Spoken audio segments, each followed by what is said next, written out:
आप कैसे देख रहे हैं इस रीजन पे, क्या इम्पैक्ट क्रिएट करेगा ये? देखिए, ये जो कॉन्फ्लिक्ट है ये बेसिकली एक चॉइस थी जो कि प्रेसिडेंट पुतिन को लेनी थी। एक फैसला करना था कि सैंक्शंस इंपॉर्टेंट है कि हमारी सिक्योरिटी इंपॉर्टेंट है। और ये रशिया ने बार बार बताया है कि नेटो का ईस्टवर्ड एक्सपेंशन जो है वो हमें मंजूर नहीं है, क्योंकि इससे हमारी सिक्योरिटी कॉम्प्रोमाइज होती है। तो यही बात जो थी, और जो दूसरा मिन्स्क एग्रीमेंट हुए थे 2014 और 2015 में, उसमें कुछ वायदे करे गए थे, तो वो पुतिन साहब के हिसाब से, रशिया के हिसाब से वो मुकम्मल नहीं हो पाए।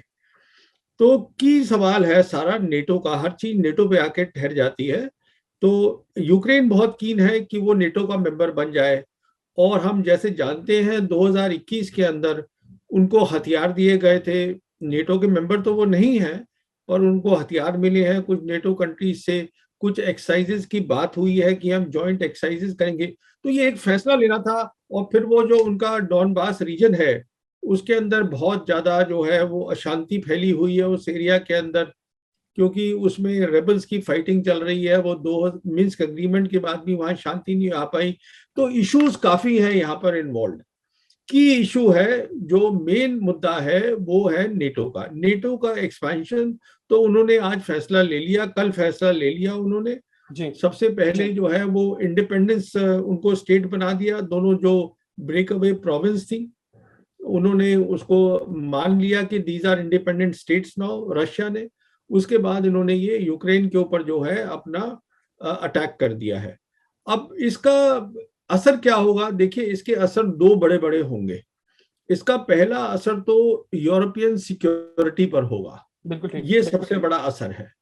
यूरोपियन सिक्योरिटी अब जो है, जहां तक अमेरिका तक का ताल्लुक है, अमेरिका कोशिश ये कर रहा है कि जो नेटो है, नेटो की आइडेंटिटी या नेटो का जो काम है वो बरकरार रहे। बिल्कुल ठीक। नेटो बेसिकली था कोल्ड वॉर के टाइम पर, जब वॉर्सा पैक्ट खत्म हो गया तो जी। नेटो का काम खत्म हो चुका था। उसके बाद जैसे आप जानते हैं फिर 9/11 हुआ, तो नेटो उसमें इन्वॉल्व हो गया, अफगानिस्तान में इन्वॉल्व था नेटो। अभी वो ये कोशिश कर रहे थे अमेरिकन की, अब हम नेटो को इंडो पैसिफिक रीजन में भी, जो हमारा है, जहां पर कि उनको सबसे बड़ा खतरा वो समझते हैं चाइना से है, इंडो पैसिफिक रीजन के अंदर, वहां भी उसको इन्वॉल्व करें। तो अभी जो है, जो कि यूरोप में हुआ है, जो रशिया ने किया है बाय अटैकिंग यूक्रेन, तो बेसिक मुद्दा रहेगा नेटो का कि अब नेटो की क्या शेप होगी, नेटो जो है उसका क्या रोल होगा। क्या यूरोपियन नेशंस, जैसे कि फ्रेंच प्रेसिडेंट है, उन्होंने ऑलरेडी कह दिया है कि यूरोप की जो है उनकी अपनी सिक्योरिटी होनी चाहिए, बेसिकली एम्फोसाइज कर रहे हैं यूरोपियन यूनियन सिक्योरिटी की। तो की रोल ये है, नंबर वन, अभी जो बाइडेन एडमिनिस्ट्रेशन है, जिनका पूरा फोकस होना चाहिए था इंडो पैसिफिक पर, जी। क्योंकि वो समझते हैं कि चाइना उनका मेन जो है वो राइवल होगा इस सेंचुरी के अंदर। वो अब एक तो वो बढ़ जाएगा, अब वो मुश्किल हो जाएगा उनको उस पर फोकस करना, क्योंकि ये नया मसला खड़ा हो गया है यूरोप में। बिल्कुल ठीक। दूसरा सवाल ये है अब यूरोपियन सिक्योरिटी का, अब इसका ढांचा कैसे बदलेगा, कहां तक बदलेगा, वो उसका सवाल है। तीसरा, ये एक बहुत क्लियर मैसेज दे दिया है पुतिन ने कि वो जो है, जो भी उनकी टेरिटरीज हैं, और जो चाइना ने भी सपोर्ट किया है, चाइना ने टेरिटोरियल इंटीग्रिटी और सॉवरेनिटी रशिया की सपोर्ट करी है, तो वो उन्होंने कह दिया कि उसके ऊपर हम कॉम्प्रोमाइज बिल्कुल नहीं करेंगे। तो ये तीन बेसिक मुद्दे जो है, जो वहां से निकल के आते हैं, इसका सीधा असर जो है वो इंडो पैसिफिक रीजन पे पड़ेगा। बिल्कुल जी। ठीक। अच्छा प्रवीण साहब, मुझे ये भी बताइएगा, अभी प्राइम मिनिस्टर इमरान खान साहब ने इस क्रूशल टाइम पर रशिया का दौरा किया, और हम देख रहे हैं कि भारत में इस दौरे को बहुत अच्छे से इसके हवाले से बातें नहीं हो रही, क्योंकि हमने कल जनरल राज कादियान से भी बात की। उन्होंने कहा कि मेरी पर्सनल राय ये है कि अगर इस रीजन में ममालिक के आपस की ताल्लुकात बेहतर होते तो ये अच्छी चीज़ है, लेकिन अगर हम भारतीय मीडिया की बात करें और वहां पर जो एक्सपर्ट्स बात कर रहे हैं वो बिल्कुल मुख्तलिफ राय दे रहे हैं, और उनसे ऐसे जैसे ये चीज़ हजम नहीं हो रही। तो आप क्या समझते हैं, एक तो पाकिस्तान और रशिया के क्लोज टाइज का इस रीजन को क्या फायदा होगा, और दूसरा क्यों भारत के अंदर इसको वेलकम नहीं किया जा रहा? देखिए, पहली बात तो यह है टाइमिंग का। ये काफी बातचीत हो रही है कि इमरान खान जो है ऐसे टाइम पर क्यों थे रशिया के अंदर जबकि रशियंस ने अटैक किया है। तो मेरे ख्याल में ये कोई नेगेटिव बात नहीं है, ये पॉजिटिव बात है कि अगर वो थे। क्यों पॉजिटिव है? क्योंकि वो एक, आज पाकिस्तान जो एशिया पैसिफिक स्ट्रेटजी है चाइना की, जिसमें कि रशिया भी इन्वॉल्व है पूरी तरीके से, वो उसका एक बहुत खास पिवट है, एक बहुत खास मेंबर है एशिया पैसिफिक स्ट्रेटजी का चाइना की, जो कि बेसिकली डिपेंड करती है on belt and road initiative. उसका एक बहुत इंपॉर्टेंट मेंबर है। तो अभी वो मिले भी थे, शी जिनपिंग को मिले हैं विंटर ओलंपिक्स में बीजिंग में। तो ऐसा तो है नहीं कि पाकिस्तान को बिल्कुल पता नहीं होगा कि ऐसा कुछ होने वाला है।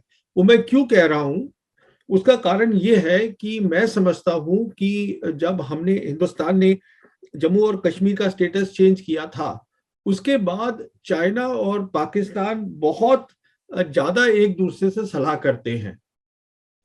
तो पुतिन साहब ने पक्का शी को बताया होगा कि मैं ऐसा कुछ करने जा रहा हूं, क्योंकि उनको चाइना की सपोर्ट चाहिए।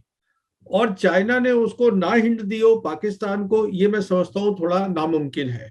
और इमरान साहब का वहां होना बिल्कुल ठीक है, उसमें कोई हर्ज नहीं है उनका वहां होना, क्योंकि उनका 2 दिन का जो विजिट थी वो कामयाब रही है मेरे हिसाब से। वो प्रेसिडेंट को मिले हैं, प्रेसिडेंट से बात हुई है, बहुत सारे इश्यूज उन्होंने रेज करे हैं, रीजनल सिक्योरिटी की बात करी है, एनर्जी की बात करी है। फिर उन्होंने वहां पे जो आपके बिजनेस के लोग हैं रशिया के, वो बिजनेस बढ़ाना चाहते हैं। वो तारिक साहब उनके कोई दोस्त हैं जिसको उन्होंने एक गो बिटवीन बनाया है, जो उन्होंने बोला है पब्लिकली कि हम जो एरियाज हैं वो भी उन्होंने बताए हैं कि देखिए हम एग्रीकल्चर है, फार्मा है, एनर्जी सेक्टर है, साइबर आईटी है, मिलिट्री टेक्नोलॉजी है, हम इन एरियाज में करना।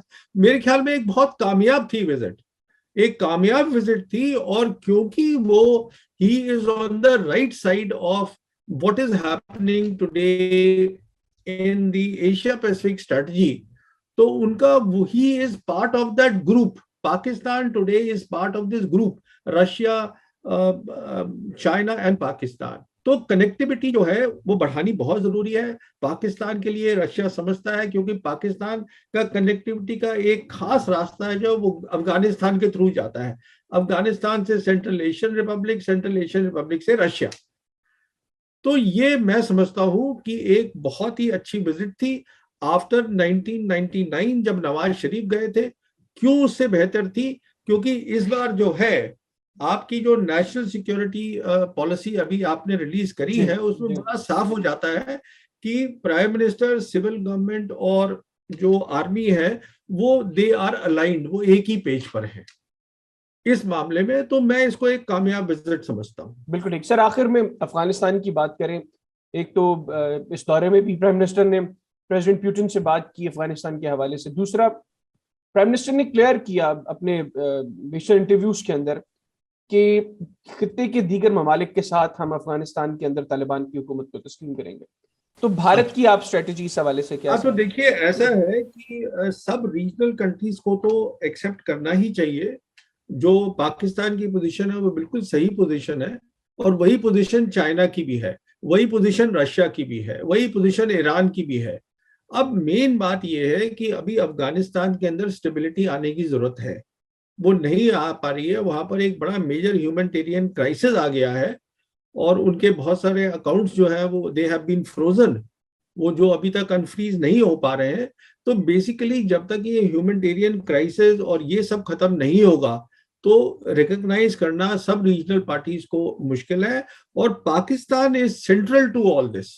पाकिस्तान डायरेक्टली अफेक्टेड है, जो कि इंडिया अफेक्टेड नहीं है इससे। अफगानिस्तान में पाकिस्तान को नुकसान भी है, फायदा भी है। फायदा यह है कि अगर वहां स्टेबिलिटी आ जाती है तो सबसे ज्यादा फायदा पाकिस्तान को होगा, कनेक्टिविटी मिल जाएगी। नुकसान ये है अगर ह्यूमैनिटेरियन क्राइसिस बढ़ती है तो उसका सारा बोझ जो है वो पाकिस्तान पे सबसे ज्यादा आता है। तो इसलिए मैं समझता हूं कि जो पोजीशन ली है प्राइम मिनिस्टर ने पाकिस्तान की, वो बिल्कुल सही पोजीशन है और यही होनी चाहिए। इंडिया का इसमें कोई खास रोल है नहीं। आप कैसे देख रहे हैं इस रीजन पे, क्या इंपैक्ट क्रिएट करेगा ये? देखिए, ये जो कॉन्फ्लिक्ट है ये बेसिकली एक चॉइस थी जो कि प्रेसिडेंट पुतिन को लेनी थी। एक फैसला करना था कि सैंक्शंस इंपॉर्टेंट है कि हमारी सिक्योरिटी इंपॉर्टेंट है। और ये रशिया ने बार बार बताया है कि नेटो का ईस्टवर्ड एक्सपेंशन जो है वो हमें मंजूर नहीं है, क्योंकि इससे हमारी सिक्योरिटी कॉम्प्रोमाइज होती है। तो यही बात जो थी, और जो दूसरा मिन्स्क एग्रीमेंट हुए थे 2014 और 2015 में, उसमें कुछ वायदे करे गए थे, तो वो पुतिन साहब के हिसाब से, रशिया के हिसाब से वो मुकम्मल नहीं हो पाए। तो की सवाल है सारा नेटो का, हर चीज नेटो पे आके ठहर जाती है। तो यूक्रेन बहुत कीन है कि वो नेटो का मेंबर बन जाए, और हम जैसे जानते हैं 2021 के अंदर उनको हथियार दिए गए थे। नेटो के मेंबर तो वो नहीं है, पर उनको हथियार मिले हैं कुछ नेटो कंट्रीज से। कुछ एक्सरसाइजेज की बात हुई है कि हम जॉइंट एक्सरसाइजेज करेंगे। तो ये एक फैसला लेना था। और फिर वो जो उनका डॉनबास रीजन है, उसके अंदर बहुत ज्यादा जो है वो अशांति फैली हुई है उस एरिया के अंदर, क्योंकि उसमें रेबल्स की फाइटिंग चल रही है। वो दो मिन्स्क एग्रीमेंट के बाद भी वहां शांति नहीं आ पाई। तो इश्यूज काफी है यहाँ पर इन्वॉल्व। की इशू है, जो मेन मुद्दा है वो है नेटो का एक्सपेंशन। तो उन्होंने आज फैसला ले लिया, कल फैसला ले लिया उन्होंने। जी सबसे पहले जो है वो इंडिपेंडेंस उनको स्टेट बना दिया। दोनों जो ब्रेक अवे प्रोविंस थी उन्होंने उसको मान लिया कि these are independent states now, Russia ने। उसके बाद इन्होंने ये यूक्रेन के ऊपर जो है अपना अटैक कर दिया है। अब इसका असर क्या होगा? देखिए, इसके असर दो बड़े बड़े होंगे। इसका पहला असर तो यूरोपियन सिक्योरिटी पर होगा। बिल्कुल ठीक। ये सबसे बड़ा असर है। यूरोपियन सिक्योरिटी अब जो है, जहां तक अमेरिका तक का ताल्लुक है, अमेरिका कोशिश ये कर रहा है कि जो नेटो है, नेटो की आइडेंटिटी या नेटो का जो काम है वो बरकरार रहे। बिल्कुल ठीक। नेटो बेसिकली था कोल्ड वॉर के टाइम पर, जब वॉर्सा पैक्ट खत्म हो गया तो जी नेटो का काम खत्म हो चुका था। उसके बाद जैसे आप जानते हैं फिर 9/11 हुआ, तो नेटो उसमें इन्वॉल्व हो गया। अफगानिस्तान में इन्वॉल्व था नेटो। अभी वो ये कोशिश कर रहे थे अमेरिकन कि अब हम नेटो को इंडो पैसिफिक रीजन में भी, जो हमारा है, जहां पर कि उनको सबसे बड़ा खतरा वो समझते हैं चाइना से है, इंडो पैसिफिक रीजन के अंदर, वहां भी उसको इन्वॉल्व करें। तो अभी जो है, जो कि यूरोप में हुआ है, जो रशिया ने किया है बाय अटैकिंग यूक्रेन, तो बेसिक मुद्दा रहेगा नेटो का कि अब नेटो की क्या शेप होगी, नेटो जो है उसका क्या रोल होगा। क्या यूरोपियन नेशंस, जैसे कि फ्रेंच प्रेसिडेंट है, उन्होंने ऑलरेडी कह दिया है कि यूरोप की जो है उनकी अपनी सिक्योरिटी होनी चाहिए, बेसिकली एम्फोसाइज कर रहे हैं यूरोपियन यूनियन सिक्योरिटी की। तो की रोल ये है, नंबर वन, अभी जो बाइडेन एडमिनिस्ट्रेशन है, जिनका पूरा फोकस होना चाहिए था इंडो पैसिफिक पर, जी क्योंकि वो समझते हैं कि चाइना उनका मेन जो है वो राइवल होगा इस सेंचुरी के अंदर। वो अब एक तो वो बढ़ जाएगा, अब वो मुश्किल हो जाएगा उनको उस पर फोकस करना, क्योंकि ये नया मसला खड़ा हो गया है यूरोप में। बिल्कुल ठीक। दूसरा सवाल ये है अब यूरोपियन सिक्योरिटी का, अब इसका ढांचा कैसे बदलेगा, कहां तक बदलेगा, वो उसका सवाल है। तीसरा, ये एक बहुत क्लियर मैसेज दे दिया है पुतिन ने कि वो जो है, जो भी उनकी टेरिटरीज हैं, और जो चाइना ने भी सपोर्ट किया है, चाइना ने टेरिटोरियल इंटीग्रिटी और सॉवरेनिटी रशिया की सपोर्ट करी है, तो वो उन्होंने कह दिया कि उसके ऊपर हम कॉम्प्रोमाइज बिल्कुल नहीं करेंगे। तो ये तीन बेसिक मुद्दे जो है, जो वहां से निकल के आते हैं, इसका सीधा असर जो है वो इंडो पैसिफिक रीजन पे पड़ेगा। बिल्कुल जी। ठीक। अच्छा प्रवीण साहब, मुझे ये भी बताइएगा, अभी प्राइम मिनिस्टर इमरान खान साहब ने इस क्रूशल टाइम पर रशिया का दौरा किया, और हम देख रहे हैं कि भारत में इस दौरे को बहुत अच्छे से इसके हवाले से बातें नहीं हो रही। क्योंकि हमने कल जनरल राज कादियान से भी बात की, उन्होंने कहा कि मेरी पर्सनल राय ये है कि अगर इस रीजन में ममालिक के आपस की ताल्लुकात बेहतर होते हैं तो ये अच्छी चीज़ है। लेकिन अगर हम भारतीय मीडिया की बात करें और वहाँ पर जो एक्सपर्ट्स बात कर रहे हैं वो बिल्कुल मुख्तलिफ राय दे रहे हैं, और उनसे ऐसे जैसे ये चीज़ हजम नहीं हो रही।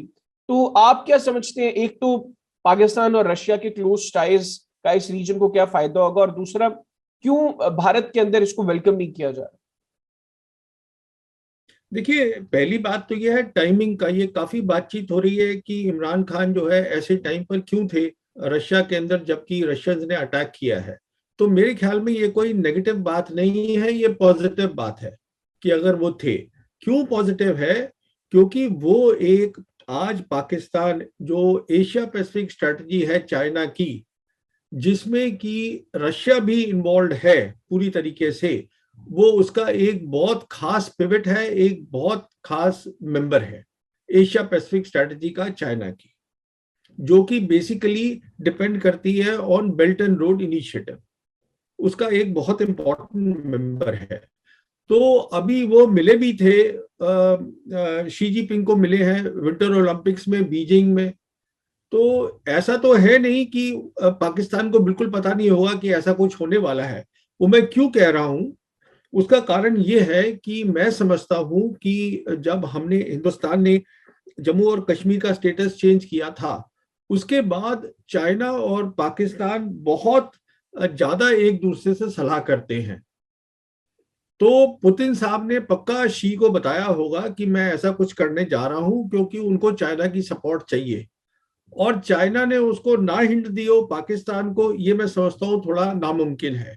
और इमरान साहब का वहां होना बिल्कुल ठीक है, उसमें कोई हर्ज नहीं है उनका वहां होना, क्योंकि उनका 2 दिन का जो विजिट थी वो कामयाब रही है मेरे हिसाब से। वो प्रेसिडेंट को मिले हैं, प्रेसिडेंट से बात हुई है, बहुत सारे इश्यूज उन्होंने रेज करे हैं, रीजनल सिक्योरिटी की बात करी है, एनर्जी की बात करी है। फिर उन्होंने वहां पे जो आपके बिजनेस के लोग हैं रशिया के, वो बिजनेस बढ़ाना चाहते हैं। वो तारिक साहब उनके कोई दोस्त हैं जिसको उन्होंने एक गो बिटवीन बनाया है, जो उन्होंने बोला है पब्लिकली कि हम जो एरियाज हैं वो भी उन्होंने बताए हैं कि देखिए हम एग्रीकल्चर है, फार्मा है, एनर्जी सेक्टर है, साइबर आईटी है, मिलिट्री टेक्नोलॉजी है, हम इन एरियाज में करना। मेरे ख्याल में एक बहुत कामयाब थी विजिट, एक कामयाब विजिट थी। और क्योंकि वो, he is on the right side of what is happening today in the Asia Pacific strategy, तो उनका, he is part of that group. Pakistan today is part of this group, Russia, China and Pakistan. तो connectivity जो है वो बढ़ानी बहुत जरूरी है पाकिस्तान के लिए, रशिया समझता है, क्योंकि पाकिस्तान का कनेक्टिविटी का एक खास रास्ता है जो वो अफगानिस्तान के थ्रू जाता है, अफगानिस्तान से central Asian Republic, central Asian Republic से रशिया। तो ये मैं समझता हूं कि एक बहुत ही अच्छी विजिट थी आफ्टर 1999 जब नवाज शरीफ गए थे। क्यों उससे बेहतर थी? क्योंकि इस बार जो है आपकी जो नेशनल सिक्योरिटी पॉलिसी अभी आपने रिलीज करी है, उसमें बड़ा साफ हो जाता है कि प्राइम मिनिस्टर, सिविल गवर्नमेंट और जो आर्मी है वो दे आर अलाइंड, वो एक ही पेज पर है इस मामले में। तो मैं इसको एक कामयाब विजिट समझता हूँ। बिल्कुल ठीक सर। आखिर में अफगानिस्तान की बात करें, एक तो इस दौरे में भी प्राइम मिनिस्टर ने प्रेसिडेंट पुतिन से बात की अफगानिस्तान के हवाले से। दूसरा, प्राइम मिनिस्टर ने क्लियर किया अपने विशेष इंटरव्यूज के अंदर कि खित्ते के दीगर ममालिक के साथ हम अफगानिस्तान के अंदर तालिबान की हुकूमत को तस्लीम करेंगे। तो भारत की आप स्ट्रेटेजी इस हवाले से क्या? तो देखिए, ऐसा है कि सब रीजनल कंट्रीज को तो एक्सेप्ट करना ही चाहिए। जो पाकिस्तान की पोजीशन है वो बिल्कुल सही पोजीशन है, और वही पोजीशन चाइना की भी है, वही पोजीशन रशिया की भी है, वही पोजीशन ईरान की भी है। अब मेन बात यह है कि अभी अफगानिस्तान के अंदर स्टेबिलिटी आने की जरूरत है, वो नहीं आ पा रही है। वहां पर एक बड़ा मेजर ह्यूमैनिटेरियन क्राइसिस आ गया है, और उनके बहुत सारे अकाउंट्स जो है वो दे हैव बीन फ्रोजन, वो जो अभी तक अनफ्रीज नहीं हो पा रहे हैं। तो बेसिकली जब तक ये ह्यूमैनिटेरियन क्राइसिस और ये सब खत्म नहीं होगा तो रिकॉग्नाइज करना सब रीजनल पार्टीज को मुश्किल है। और Pakistan is central to all this. Pakistan directly affected है, जो कि इंडिया अफेक्टेड नहीं है इससे। अफगानिस्तान में पाकिस्तान को नुकसान भी है, फायदा भी है। फायदा यह है कि अगर वहां स्टेबिलिटी आ जाती है तो सबसे ज्यादा फायदा पाकिस्तान को होगा, कनेक्टिविटी मिल जाएगी। नुकसान ये है अगर ह्यूमैनिटेरियन क्राइसिस बढ़ती है तो उसका सारा बोझ जो है वो पाकिस्तान पे सबसे ज्यादा आता है।